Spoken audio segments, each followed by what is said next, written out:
Wonderful, wonderful. Okay. He-Man was on overnight. Dr. Makker was on overnight, so he's going to be joining us as he can. But we will go ahead and we will start just the basics of the case. So welcome, everybody.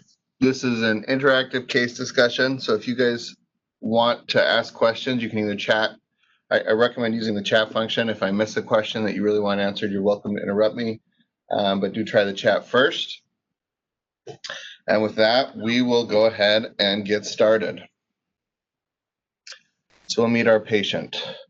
This is a 62-year-old male. He's got a history of inotrope-dependent stage D ischemic cardiomyopathy with an ejection fraction of 20 to 24%. Got pulmonary hypertension, systemic hypertension, obstructive sleep apnea, and he had an AICD placed for primary prevention, given his heart failure. He's got a history of prior retinal artery occlusion, and he is anticoagulated with Coumadin. He comes to the ED after falling off a step stool. On examination, he's got a large hematoma of his right thigh, and he's got a glenohumeral dislocation, which was reduced in the emergency department without any trouble. These are his medications. Anything stand out to anyone? I'll give some residents. Oh, there's a whole bunch of people phone dialed in, so I don't know who you are. If you're on the phone line, and you're probably safe from my random call. My random calling on you. Dr. Pagrazinski, any medications on this list that stand out to you that we don't usually see? Oh, I don't like the milrinone. What's the milrinone? It's an inotrope. It's an inotrope. What's the significance of that in this patient's? What's the significance of being on milrinone? It means he's on palliative inotropes for like stage D heart failure. Correct. What's the next stage after inotropes for bonus points? Either mechanical support or death. Correct. So this patient is in extreme amounts of heart failure, and he's coming in with this problem. Thank you, Adam. Here are his blood. Here's his blood work. Anybody see anything that concerns him there? I almost called on a couple of you. Dr. Coe, are you dialed in, or are you still doing sign out? I'm dialed in, but I haven't heard anything, so I'm not sure I can answer much. All right, we've got a patient who's coming in advanced heart failure with who's fallen with a hematoma on his right thigh, and these are his labs. Any comments?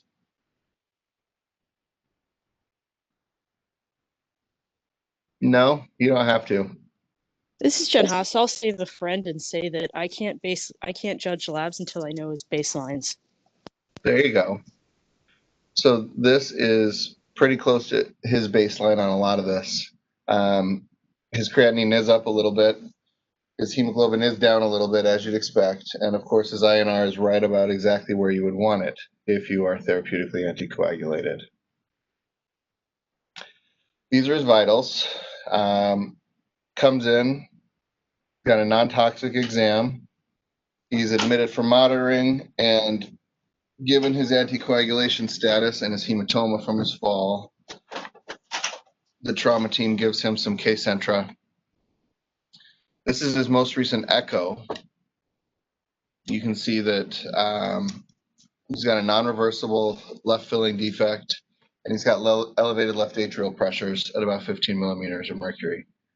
He does have mild pulmonary hypertension, and his pulmonary artery systolic pressure is about 49 millimeters of mercury. So his heart's not in the best shape. This is his right heart.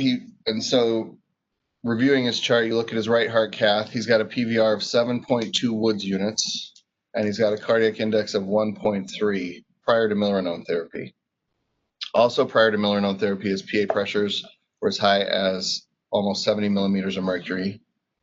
And the most recent advanced heart failure team note says that he's doing well with his inotropes. He can walk and get around without developing shortness of breath. This is post-milrinone, by the way. And he can move around his apartment and get help with it, help with household chores without feeling too winded. So I'm going to Dr. Dean White. What do you make of this?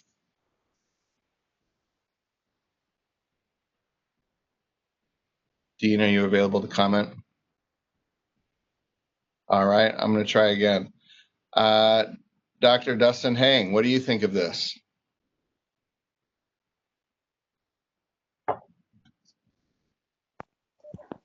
So I'm trying to remember if 7.2 Woods is normal.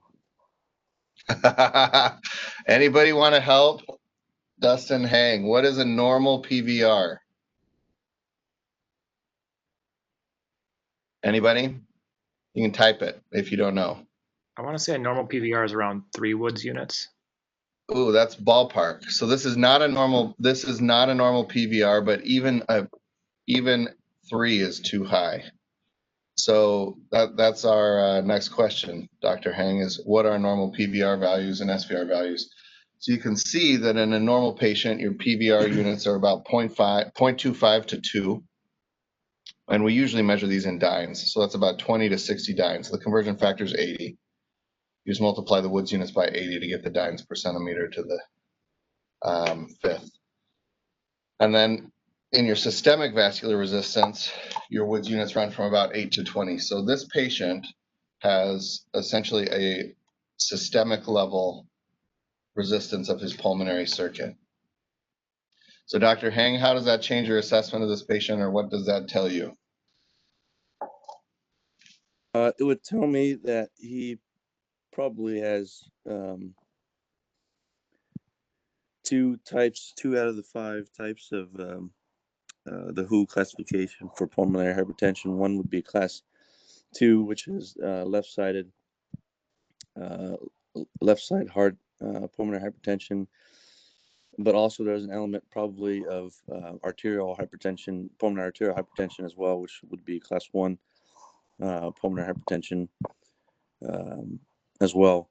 Regardless, I'm pretty sure that echocardiogram that showed only mild pulmonary hypertension, that estimation was probably an underestimation, and he probably has more significant pulmonary hypertension than we can appreciate. Yes, that's possible. The other thing that's possible, which is this is a modification of an actual case, but if I remember correctly, it was the difference of whether he was on milrinone or not. So he's got a cath and then echoes, and I think the echo was after he'd started milrinone and the cath was prior. So just things to be aware of when you're looking at these numbers. The situation of the patient can dramatically change the results of your imaging and your studies. So we'll move on here a little bit. So I'm going to let Dr. Makker take over here. This is Dr. Makker. So the day after admission, the patient's hematoma is bigger. Why is that? I mean, they gave him Kcentra, right? They want to do a IND, obviously, because there's something to fix. And so let's see. Yeah. Hey, Dr. Yale, why do you think that the patient's hematoma increased in size?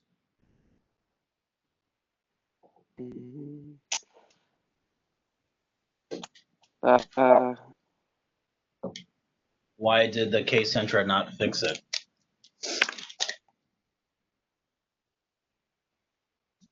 I'm not exactly sure, sorry. Well, that's because Kcentra has a specific half-life, right? So unless you actively are reversing the vitamin K antagonist, you're just going to go right back to where you were. What's your protocol for reversing a Coumadin, like a super therapeutic INR, Dr. Yale? How would you do that?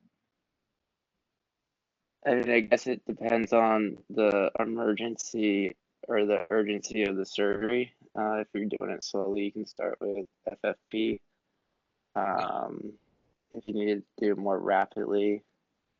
What else can you give? Vitamin K. Yeah, so this patient never got any vitamin K. which would be longer. Yeah.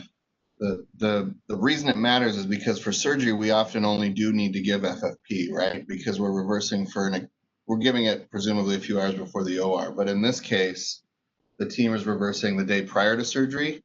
And so FFP just doesn't last long enough. There's the. Oh, I want this. So we gotta click on that. There you go. Yeah. So what you can see here is this is the half-life of the different factors for a Kcentra. So it's got factor 9, factor 2, factor 7, and factor 10. And the half-life of some of these is quite long. I mean, factor 2 lasts 60 hours, factor 10 lasts 30 hours. So if he's got a 2 or a 10 deficiency, you're probably going to get a meaningful reversal if you give him this the day prior to surgery. But if not, if it's more of a factor 9 problem, you may have issues. And factor 7 only lasts a few hours. So if you have bleeding and it's really the factor 7 in the Kcentra that makes the difference, that will not still be around by the time of surgery the next day. So it's just something to be mindful of. And we can see here that his INR is 2.8. Definitely not normal. Looks like his hemoglobin has dropped about 2 grams of that hematoma, so he definitely is bleeding. Rest of everything else looks pretty much the same.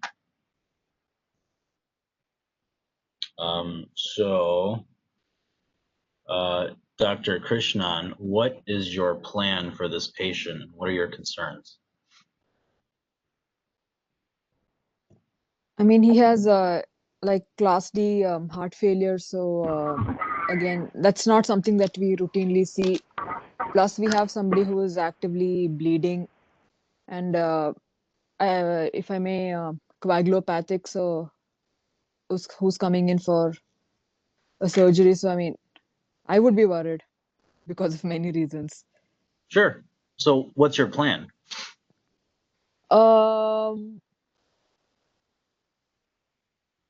um, Regional is definitely out of question just because of the coagulopathy and everything. I don't think he'll be a candidate for. And is it a thigh hematoma? I cannot remember now. I Yes. forgot the. So I don't know if I would be comfortable with the regional. Most likely general anesthetic because that gives more control of the patient. Okay. But it's just a hematoma, I mean, it can go either way. right? This is always what comes up, right? You think, all right, patient, maybe I'll do a general, but then, okay, it's just a little Ditzel case. The surgeon is reassuring. He tells you it's not going to be a big deal. Yeah, like everyone else always says. I would take that with a grain of salt. I mean, Right. with all due respect to all the surgeons. Good. You're seasoned. What about, would you do an art line? Would you do a central line? Would you start some pressors and inotropes? Definitely an art line. Central line depends on what kind of access I have. And then definitely I would have some inotropes in hand, in line, so that A stick of epi or like a heart box? I would say more like a hard box Okay. available. And you said you wanted to do it as a general, correct? Yes. How would you induce? I would go opioid heavy and probably use etomidate for induction, and it will be very gentle. Okay. That sounds good. All right. So, of course, this is happening in the middle of the night, or right at the end, right at shift change, rather.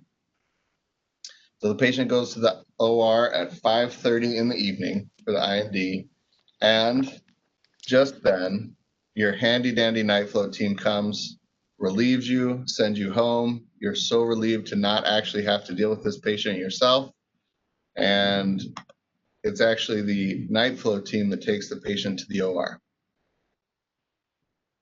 And the case starts.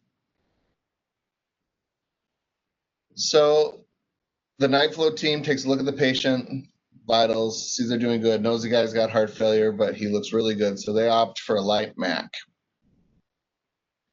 Patient gets 4 milligrams of etomidate and 200 mics of alfentanil while the surgeon's localizing to try to get to this hematoma. And the surgeon attempts to give good blocks with some local anesthetic. And after all of that, the patient is still not tolerating the IND and still screaming in pain. Dr. Korthels, what's your plan at this point? So for someone who's not tolerating a MAC, you either have to deepen it or convert to a general. And it sounds like we'd probably have to go with Radhika's plan from earlier for a general and plan for that nice smooth induction, which hopefully the night float team has those extra tools available and extra medications available. So converting to a general in the middle of a case where the patient's hollering in pain is never smooth. No. Here's a question for you. Would you turn on some nitrous and put on the mask?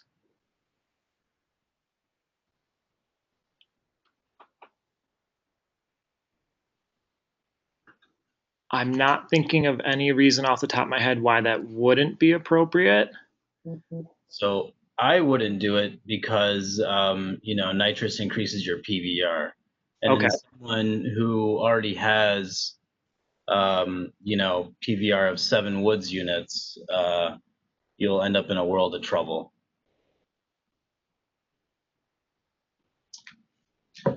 So, it's just what's off this box. There you go, click there and that'll. All right, so then we go, the team viewing the case realizes the patient's gonna need more analgesia. Gives 20 milligrams of ketamine and starts a remifentanil infusion at a low dose. Patient is still uncomfortable, so the patient gets a half a cc of Remi bolus. And then the patient becomes apneic and desaturates.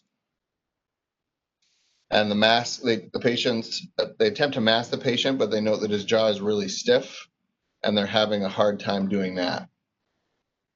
So at this point, there's a desaturated patient who's got an open wound, who's no longer screaming in pain, becomes less responsive. And the surgeon says, can somebody check for a pulse on this guy? They have no art line. The med student very helpfully reaches over, the surgical tech reaches over, they both palpate for pulses, and they don't find any. The monitor shows a regular, narrow, complex sinus rhythm. So what next? What do you guys think should happen? Dr. Rittmeyer.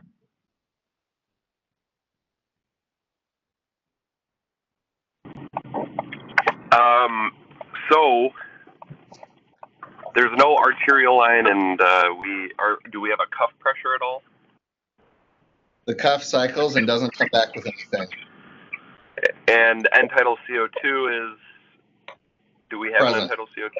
I mean, you're masking the guy. You're masking the guy at this point. So let's assume your end tidal CO2 is 10. Okay, and the pulse ox has a good waveform? Intermittent. Yeah. Okay. Well, I would. Can I just interject really quickly? I apologize. Let's say that cuff pressure comes back at 110/40.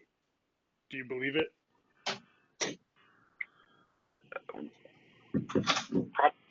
Probably not if we are, not able to palpate pulses.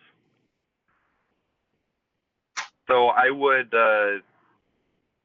let the surgical team know and start prepping the wrist for an arterial line and start compressions at this point, and get ready to intubate. I would like some in per. Are you going to put Sorry? pads on as well?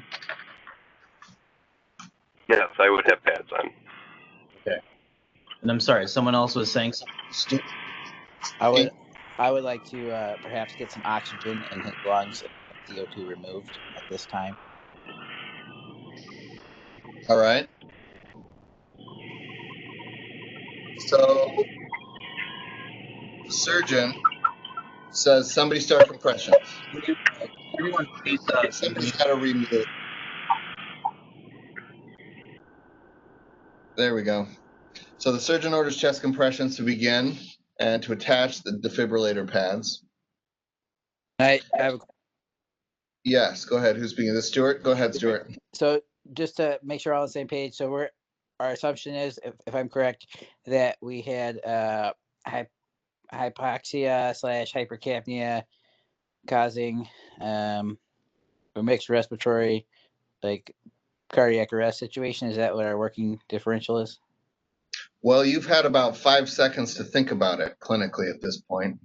So that's what I would think if we had desaturated and then everything went to hell at that point. So it seems like perhaps that'd be a good area of focus, would be relieving that hypoxia at this time. I have a question. Yes, sir. So the surgical tech and the med student felt for a pulse. Do we trust that? Should we? I feel like first thing I would do is I'd go feel for a pulse myself too. That is an excellent point. Where are you going to feel for a pulse? I'm up by the head, so I'd feel for the carotid. Yeah, that's a good thought. I think one of the big problems with feeling for a pulse. So they were doing a thigh hematoma, and as you guys know, most of our patients have high BMIs. So you can imagine that feeling for a femoral pulse, especially in a time of crisis, can be a little difficult. I find often that is not my go-to spot to check for a pulse. I go straight to the neck usually. So I agree with you. Before starting compressions and before defibrillating them, I'd probably check a pulse myself. So where else can you check a pulse? Dr. Kwanzaa, what are your potential sites for checking pulses on a patient?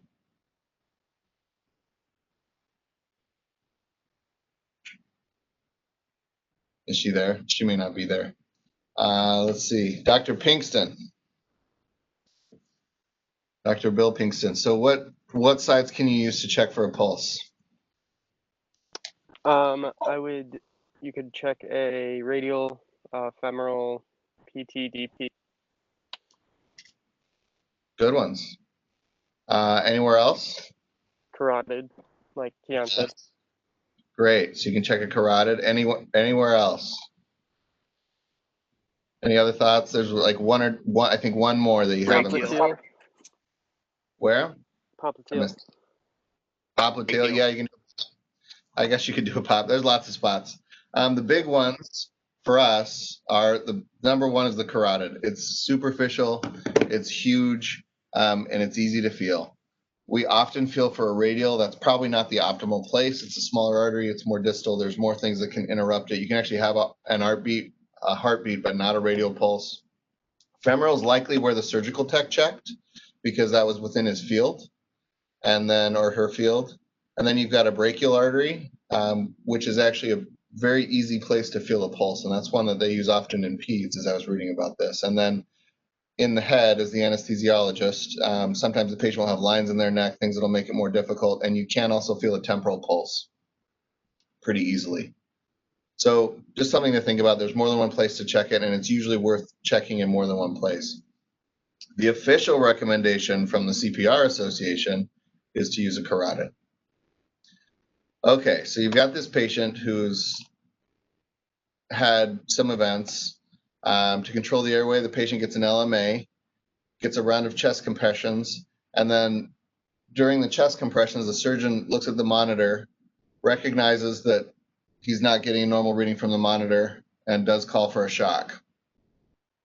So a shock's performed, and then pulses are identified and CPR is abandoned. But wait, Dr. Zundel, they shocked the patient. Doesn't he have an ICD? Good question. Okay, so we're going to get there. So the patient gets an ART line, and then he gets intubated with an endotracheal tube. with rocuronium. They reversed that with Sagamidex, and he's taken to the ICU. And he's extubated uneventfully the next day. So let's see. So I guess one question is it reasonable to start chest compressions in this scenario? Do we have anyone else have any concerns about the decision making here? Dr. Grady, Chief Grady, what do you think about doing chest compressions here? Any reason that might not be the right thing to do?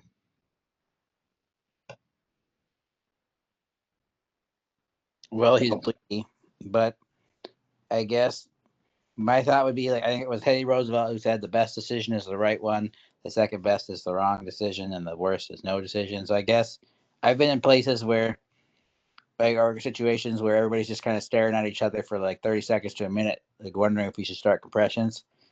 And I feel like in that situation, if that was a situation, I feel like that's probably a reasonable thing to do.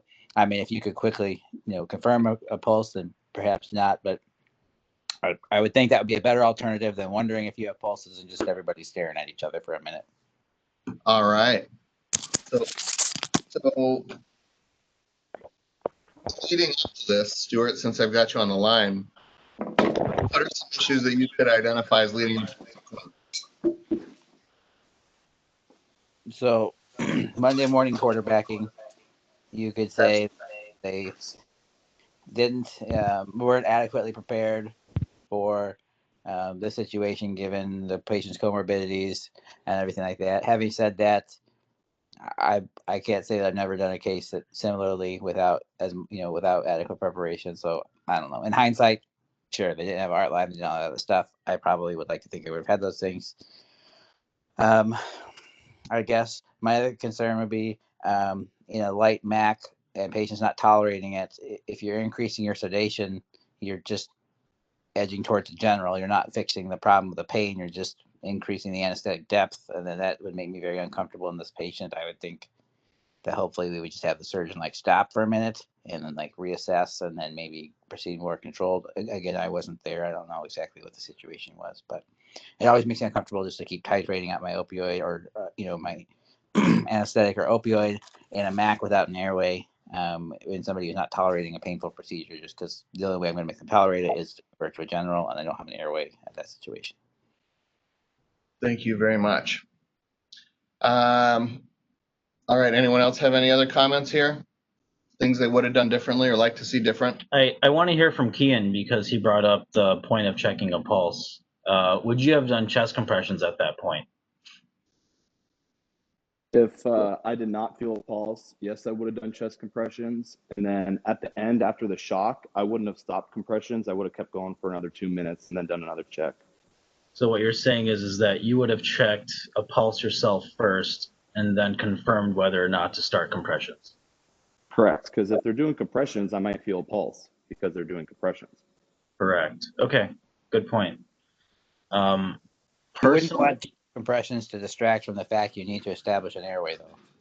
I agree, but I think that in this situation, if you really don't have a pulse, your first priority is compressions, and then you can mask while you're establishing a secure airway. What was I going to say? I was going to say that I think that, if it's questionable, just get chest compressions started, and then at the next pulse check, you can check for a pulse. It's only 2 minutes. Chest compressions are not benign, but it's better than leaving somebody without any blood flow for a couple minutes. Thank you. Stuart, I really love what you said, where you have the situation where everyone's staring at each other and no one's willing to pull the trigger on compressions. That's exactly what you want to avoid, and I just want to point that out. If there is, so Dr. Makker and I actually disagreed when we were reviewing this case about whether we would start compressions or not, because I took Keon's stance, and if I've got a surgical tech and a medical student who are telling me they don't have a pulse, they are trained to do it. So now I've got a tricky situation, because if I believe them that there's no pulse, then I'm starting compressions on someone, and that's not benign.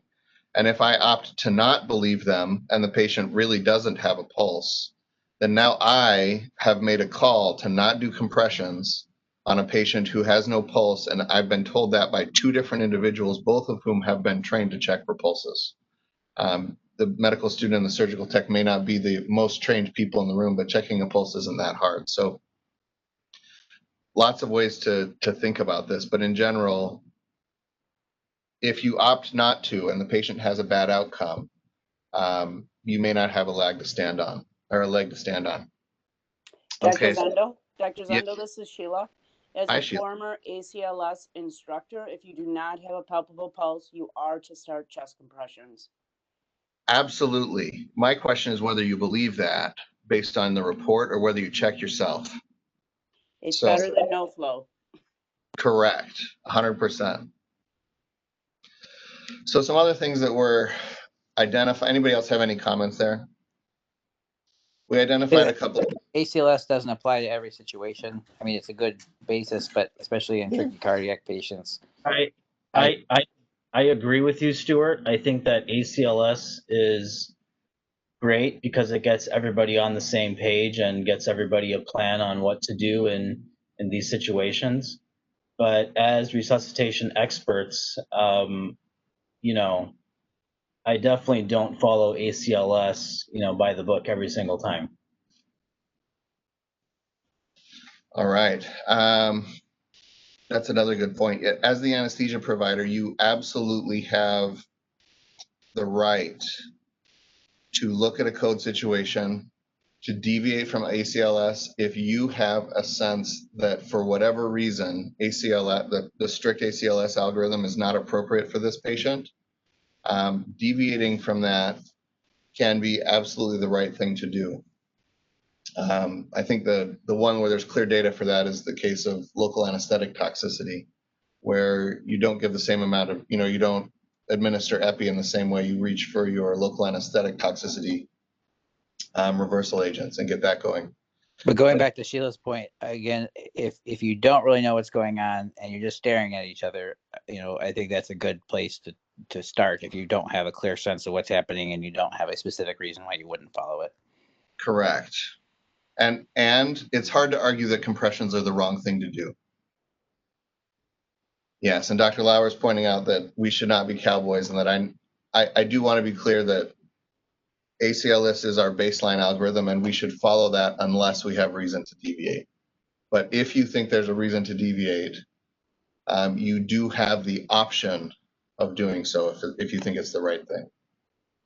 All right, so let's move on. So some issues that were identified here were the handoff between the day team and the night team. And this is an M&N case from a few years ago. So this isn't, the processes have changed since then, but this was just a place where a handoff made a difference, because in talking with the night team, they did not appreciate how sick this patient actually was, and they didn't appreciate what the risks of the case were. Intraoperative code 4 documentation, we'll look at that in just a second. And then the other question that came up was, you have the surgeon making calls during the code, and there was no attending anesthesiologist in the room. So the question is that kosher to do? What I want to say is, as anesthesia residents, you guys are all ACLS certified, and the hospital policy is that you should not be leading a code unless you're ACLS certified. From what I understand, most of the surgeons are not ACLS certified. So although the surgeons do make a lot of the calls in the operating room, as anesthesia residents, you have the obligation to make sure that the resuscitation is done properly. It doesn't mean that you have to override the surgeon, and it doesn't mean that you have to fight about it if the surgeon's doing things correctly, but you do have the right to control the resuscitation in a code. That does fall under us as anesthesiology providers. Is there any way, because we all know that handoffs are high risk, is there any way that we could potentially identify like 5:30 or like our handoff times as high risk times? Because I feel like when I was on night float recently and ortho wanted to start something like right at 7 a.m. that was urgent but not emergent, I would say, guys, we can start this as an emergency, but we have a handoff coming up, and it is a high-risk time. If you guys put the brakes on for 30 minutes, we can just have you have the primary anesthesia team during the entire time. And every time I did that, they would be like, yeah, if that avoids a handoff, for sure we can wait an extra 30 or 45 minutes. Like, is there any way we can just have like a policy of saying, like, hey, these are high-risk times. If at all possible, can we just delay these cases for 30 minutes or whatever so they don't just get started right at 5:30? I'm going to not weigh in on the policy because that's not my realm. If Dr. Lauer or somebody else wants to, they can. But what I would say is your thinking is absolutely correct. That there are better times to do elective cases than right at handoff. And communicating that with the surgical team, I think that's something they appreciate a lot of the time, as you just described, because for the surgeons, a shift change handoff is a big deal. And it's almost like a sacred ritual where they run the entire list, they talk about everything, and they do really try to not be interrupted, at least on the trauma service. That's always how it worked. So I would say be mindful of that. And if you want to pursue a systems-based intervention, go ahead and email Dr. Makker and I, we can pass it on. The other thing that I do want to point out is if you do have a code in the OR, as the anesthesia resident, one of the first things you should do is call your staff. And I didn't say that, but just so we're all clear, you have input and your say matters in the OR if there's a code, but you should absolutely call your faculty. Last thing, let's see, we've talked about pulselessness. We've talked about departing from the ACLS rhythm. One of the things that happened during this is afterwards they interrogated this patient's device and they found that the shock that had been administered was not necessary. There was no arrhythmias recorded by the internal device. And it was probably the chest compressions that had been misinterpreted as VTAC. So this brings another question. But you can't also check a rhythm during compressions. Correct. That's what your pulse check is for. Correct. Okay. So it makes yes, He-Man said it. So not only was it a bad call, it was a bad call because it was the wrong time to check. You can't see what the rhythm is during your chest compressions. Thank you for that explicit clarification. All right, any other questions here before we move on? We've got a little bit more to cover here. All right, so I want to ask some questions. So Dr. Gordon's on the line. The patient has an AICD and has an arrest. Is it safe to do compressions on a patient who's got an AICD? And what happens if the AICD fires while you're doing chest compressions on a patient? Let's see, I don't know if Dr. Gordon heard me call him out. Let's see, Dr. Haas? What do you think? Sir, Is this a good I think you can do chest compressions on an AICD patient, and I think that you can continue compressions because the shock is internal, not external, and the skin is a wonderful impedance barrier to that shock, and it's a micro shock as compared to the strong ones that happen externally. Can you get shocked? I can't say yes or no, but with all the barriers, I would say that it's not life-threatening to you, even if you did. The answer is yes, you're correct. It is not life-threatening, but you can absolutely get shocked. And you'll feel it, but it's not the same level of shock, and it is not a dangerous thing. It's a good thing we wear insulating gloves. And if you're wearing insulating gloves, that will protect you from the worst of it, hopefully. Let's see, what else do we have here? So should the patient get external defibrillator pads? So Dr. Haas, I'll follow up with you here. Do you place pads on a patient? If you know they've got an AICD in place, do they need external defibrillator pads? I don't see that there's any problem in putting on the pads. The question is where to place them and your decision to fire it. So Sure. I've placed them on folks who have an AICD either because it's been disabled or any number of things, or I think that it's not functioning. So I think you have to have the clinical scenario. Great. So how does an AICD decide when to fire? Oh, the situation is that it's all programmed. So they have various thresholds of VTAC and VFib ranges where they identify what are the rates. And if you're in those ranges, whatever's programmed for an X period of time, then it'll start charging. And if it remains in that over that period of time, it'll decide to deliver the shock.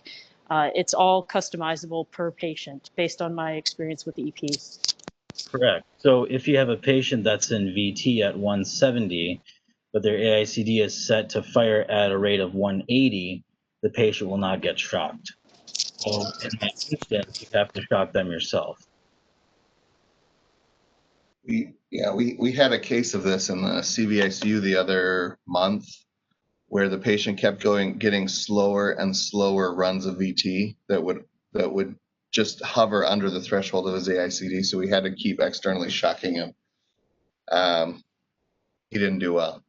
All right, so that's what we got on that one. Okay, so how much should you document in an event like this? We're lower on time, so I'm just gonna pontificate here. In this case, this was all that was in the chart. There was no separate code note.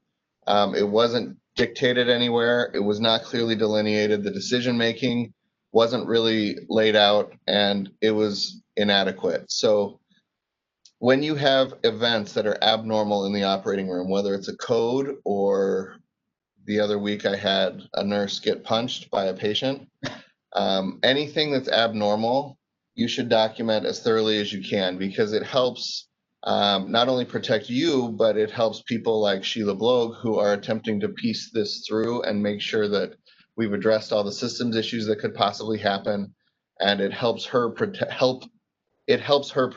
us from these events. It gives her what she needs in order to do a good job advocating for us and navigating the system. So do chart extensively as you can. This is not sufficient documentation to answer my own slide question.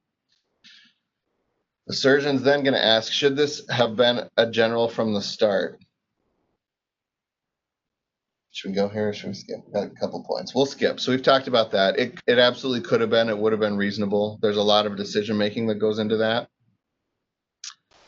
And should regional have been considered? Can any of the regionalists comment on this? Do you have any regionalists on board? The one thing I was going to say, and this is, I mean, just my limited experiences, we do these fascia iliaca blocks sometimes on these old people that come in with hip fractures who are on warfarin, because it's in a compressible area and you're using ultrasound, so you should be able to see the big vessels.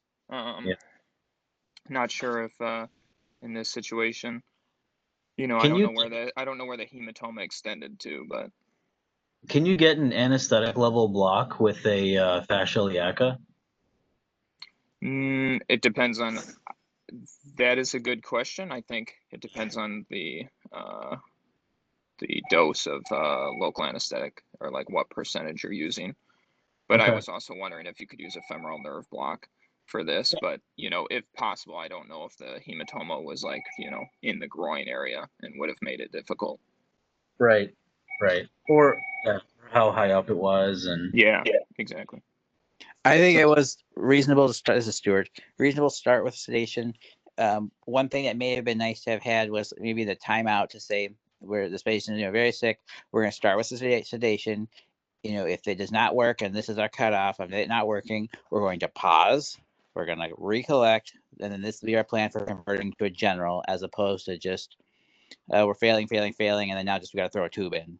I think that maybe would have been a little bit helpful, and you still could have I think sedation would have been a very reasonable place to start, but maybe just having that clear communication and a plan of how you would calmly convert to a general if it did not work. Thank you. Good comment. So we actually did a quick literature review on this, and what we found was that, as Trevor suggested, it is reasonable to do a peripheral nerve block on these patients if you've got a very compressible site. A femoral nerve site is very easy to compress. Again, it depends on other factors. You may be unable to do it for other reasons, like if it's involved in the hematoma. But the INR itself is not a strict contraindication. It's just one thing to consider. Plus, there never was a femoral pulse, so it wouldn't have bled anyways. It's hard. You are correct. It's hard to bleed without a pulse. So should this patient have had an arterial line? Yes. That's all I'm going to say on that. this slide speaks for itself. Be thoughtful. This is, Stuart just said this. Patients can be fragile. This is a more and more common scenario, especially here at a tertiary care center. Be thoughtful about your plan and don't be overly optimistic. Do have plans in place for all of these eventualities that can come up. Classification of heart failure. Just so we're all clear, there are multiple ways to classify heart failure. I remember that this was something that was confusing to me as a resident, because there's stage D, and then there's stage 4, and then there's systolic heart failure and diastolic heart failure and right-sided heart failure and left-sided heart failure. And there's lots and lots of, the heart is a complex structure, it's a complex organ, and there's lots of ways to characterize failure. So this is the AHA classification. Then you've got the New York Heart Association classification, class 1, class 2, class 3, class 4, which is strictly systems based. And then this lays it out kind of in parallel. But they are separate classifications. They do have their own implications. And if you're not clear on, if you can't keep all of the classifications straight, because this is not something you're doing all the time, I do recommend you just look up what do these limitations mean, because it matters when you're making your plan for your patient. Real quick, well, we'll skip this too. We'll end up over for care. Pulmonary hypertension. Just as a quick review, we covered this in January. Avoid hypoxia, hypercarbia, acidosis. Don't volume overload people. Don't let them get cold, and avoid light anesthesia, which again is what we attempted for this case. So this is kind of fraught to begin with. And then the next question that I'm going to ask. So Dr. Yazez Gebrawat, I can never pronounce your last name. I'm so sorry, sir. What do you think about this patient's heart failure? What do you think about when you've got a patient that you're going to do an anesthetic on who's got bad heart failure? It depends whether I have time. So I need a cardiology evaluation if there is time. Great. Other than that, if it is emergency, then I will have the heart box, the pre-induction A line, and then I will consider also central line for my pressures, and also probably throw swan guns for patient Here's like this. here's a question for you. What are you hoping to hear from the cardiologist? If there is, how is what they tell you going to change your management? two things. One is the risk. I want them to calculate the risk so that we can make discussion with the surgeon and with the patient. The other thing is there is anything to optimize, like depending on how much time we have. Good. So one of the things that I think is important to know is just having a diagnosis of heart failure impacts your outcomes. And patients who have heart failure are at higher risk for complications. They have a mortality ratio of 1.63 compared to other patients. Now, we're always fixated on CAD, and surgeons are fixated on CAD, but that only has a risk factor of 1.08. So CAD is pretty manageable, and heart failure arguably less so. It's harder to mitigate those risks. They have more comorbidities. They have more organ failure. Heart failure can cause all other organ failure. And that's what we got. Okay, so the last thing we want to point in this is, we want to talk about in this is that the patient's jaw was noted to be stiff. So what can cause this? Dr. Zubin Patel, any thoughts on what might have made this patient's jaw stiff?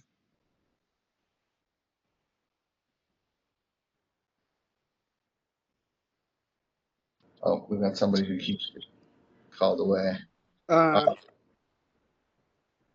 Could it be the alpha-fentanyl? Could it be the what? The alpha-fentanyl, the opioid? Yes. And Dr. Jensen has just chimed in and said Remy.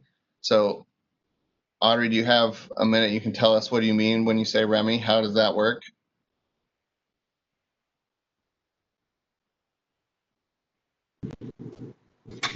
I don't know the mechanism, but I know that it can cause stiffness. It can cause like chest wall stiffness as well. Correct. So this is something that we read about and we hear about. The mechanism of this is actually a mu opioid receptor effect that can actually cause central muscle rigidity. There's varying potencies of varying opioids, and this is a quick table here. We've just got, I'm going to try to finish a couple minutes early here. This is an interesting slide. So when I was a resident, there was this ongoing almost war between a couple of the faculty members about what this effect actually was, whether you were looking at laryngospasm or whether you were looking at chest wall rigidity. Everyone agreed it made the patients really hard to ventilate. Everyone agreed it was an opioid overdose effect, but no one could agree whether it was laryngospasm or actually the chest wall. And it turns out the reason why this was such an enduring debate is because it's a both mechanism. So this is a case up here, the A, the B, and the C. You can see B, these cords are closed. This is induced by opioid overdose. And then this poor rat here has had an injection of opioid into his spinal column or her spinal column and has had, as a result, rigidity of the tail muscles, and the tail goes straight up. So they can induce both of these effects in the operating room. Now, taken together, right, so this is remifentanil, and specifically when you see this is with fentanyl analogs. You get it less with morphine, so it's not so much a hydromorphone effect. It's fentanyl, remifentanil, alfentanil. For whatever reason, these are the drugs that seem to cause it more.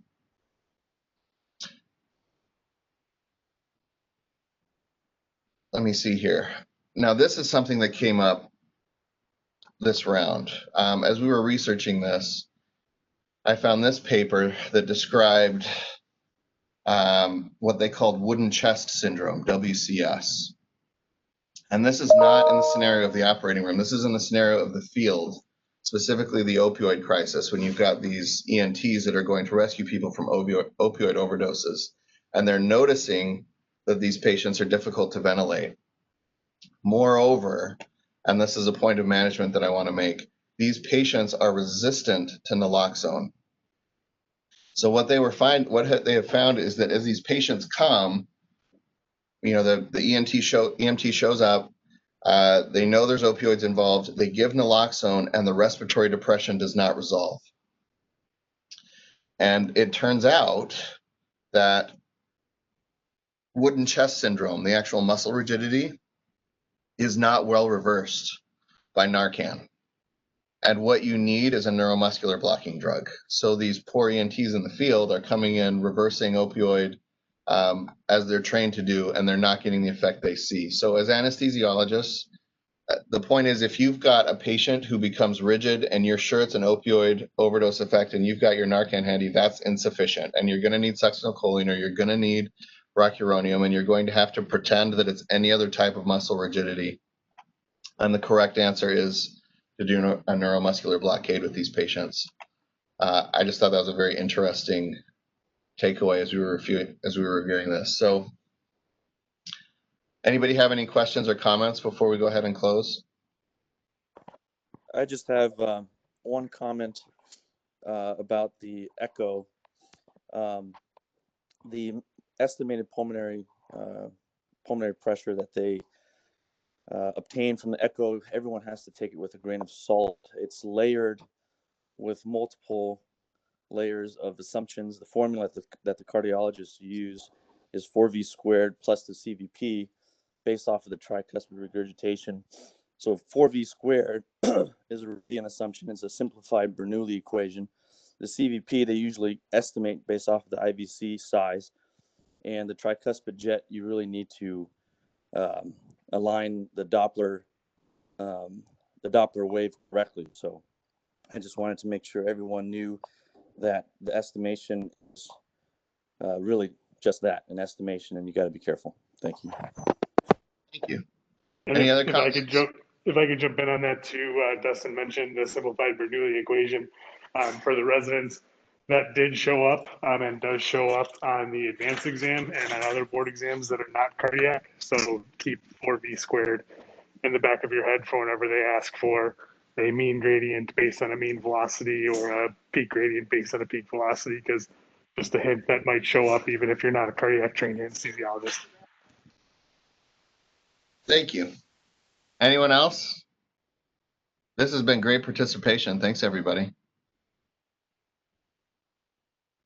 All right. That's all we got. You guys have a great day. Thanks for tuning in.